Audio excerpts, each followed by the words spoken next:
ভারতকে এবার আমরা লাল কার্ড দেখাবো, ইনশাআল্লাহ বাংলাদেশের বিজয় হবে। এতদিন যা বলা বলি করছি, কথা বলছি এই নির্বাচনের জন্য, অনেক রক্তের বিনিময়ে আমরা এই নির্বাচনটা পাচ্ছি। এই নির্বাচন জবাব দিবে ভারতের আধিপত্য। আমরা না, আমরা স্বাধীন। আমরা চাই আমরা সবাই দিন দিন এলাকা ভালো লোককে ভোট দিবে, সে যে দলেরই হোক। আমরা চাই, আর দাবি থাকবে একটাই, গণভোটে হা দিবে। এটা আমাদের চাওয়া পাওয়া। আমরা পরিবর্তন চাই, সংস্কার চাই, জনগণের সরকার চাই। আমরা মাথা উঁচু করে বাঁচতে চাই, চোখে চোখ রেখে কথা বলতে চাই।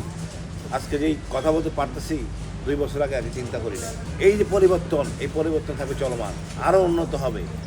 সেদিনকার হাদি ভাইয়ের প্রতিবাদে যারা অত্যাচার নির্মম আচরণ হয়েছে, এটা দুঃখজনক। এগুলি আমরা দেখতে চাই না। আমাদের সেনাবাহিনী, পুলিশ দেশের জনগণের, কোনো দলের না। সেনাবাহিনী দেশের সার্বভৌমত্বের প্রতীক, পুলিশ আমাদের সেবক। এই মানসিকতা নিয়ে আমরা এগিয়ে যাব। স্বাধীনতার পর থেকে ছিল বিভেদ, ঘোষণা, চেতনা, রাজাকারী, আবল তাবল কথাবার্তা। আমরা বীরদেরকে সম্মান করতে পারি নাই, ৭২ বীরদের সম্মান করতে পারি না। আজকে আমাদের এই অবক্ষয়। ৭১ শহীদদের নামটা আমরা জানি না। কত বড় গাদ্দারি আমাদের শাসক, তাদের কোনো অবদান নাই এই রাজনীতিবিদদের।